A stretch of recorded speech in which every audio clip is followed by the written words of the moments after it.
നമ്മൾ last time Kannur പോയപ്പോൾ ആദ്യം ഒരു റെസ്റ്റോറൻറ്റ് പോകാമെന്ന് വിചാരിച്ചു. അവിടെ പോകാൻ പറ്റാത്തതുകൊണ്ട് നമ്മൾ A1 ഹോട്ടലിൽ പോയി. വലിയ ഐഡിയ ഒന്നും ഉണ്ടായിരുന്നില്ല ആദ്യം ഇവിടെ പോയപ്പോൾ. പക്ഷെ അടിപൊളി ടേസ്റ്റുള്ള നല്ല പ്ലേസാണ്. അടിപൊളി എന്ന് വെച്ചാൽ അത്രയും അടിപൊളിയാണ്.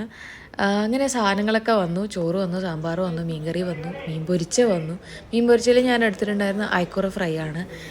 ഈ ഒരു മീൽസ് കഴിക്കാൻ മീൻ പൊരിച്ചതിൻ്റെ ഒരാവശ്യമില്ല. ബിക്കോസ് ചോറ് തന്നെ അത്രയും ടേസ്റ്റിയാണ്. ചോറും കൂട്ടാനുള്ള കറിയൊക്കെ. ഈ ഒരു അയക്കുറ എനിക്ക് തോന്നുന്നു ഡയറക്റ്റ് തവയിൽ നിന്ന് എടുത്ത് കൊണ്ടുവന്ന് വെച്ചതാണെന്ന്. അല്ലെങ്കിൽ പിന്നെ എവിടെ നിന്ന് കൊണ്ടുവെക്കാന്, അങ്ങനെയല്ല, ജസ്റ്റ് എടുത്തെന്നാണ് തോന്നുന്നത്. ബിക്കോസ് അത്രയും ചൂടുണ്ടായിരുന്നു, കൈ നല്ലോണം പൊള്ളി. അങ്ങനെ അതൊക്കെ ഒന്ന് മിക്സ് ചെയ്ത് കഴിച്ചു. അടിപൊളി ടേസ്റ്റാണ്. അയക്കുറ അത്രയും ഫ്രഷ് ആയതുകൊണ്ട് തന്നെയാണ് അത്രയും ടേസ്റ്റി ആകാൻ കാരണം. പിന്നെ ഇവിടുത്തെ star of the show is the sambar is so good. അടിപൊളി ടേസ്റ്റാണ്. പിന്നെ ഞാൻ മോരും കൂട്ടി കഴിച്ചു. എനിക്ക് മോര് ഭയങ്കര ഇഷ്ടമാണ്. അങ്ങനെ അതും കൂട്ടി കഴിച്ചു. അതും നല്ല അടിപൊളിയായിരുന്നു. പായസം കൂടിയുണ്ട്. പായസത്തിന് എക്സ്ട്രാ ചാർജ് വരുന്നുണ്ട്. ബട്ട് സ്റ്റിൽ പായസം നല്ല ടേസ്റ്റി ആയിരുന്നു. സോ നിങ്ങൾ കണ്ണൂർ വരികയാണെങ്കിൽ ഈ സ്പോട്ടും മറക്കണ്ട. For more such videos keep watching Dhara voice.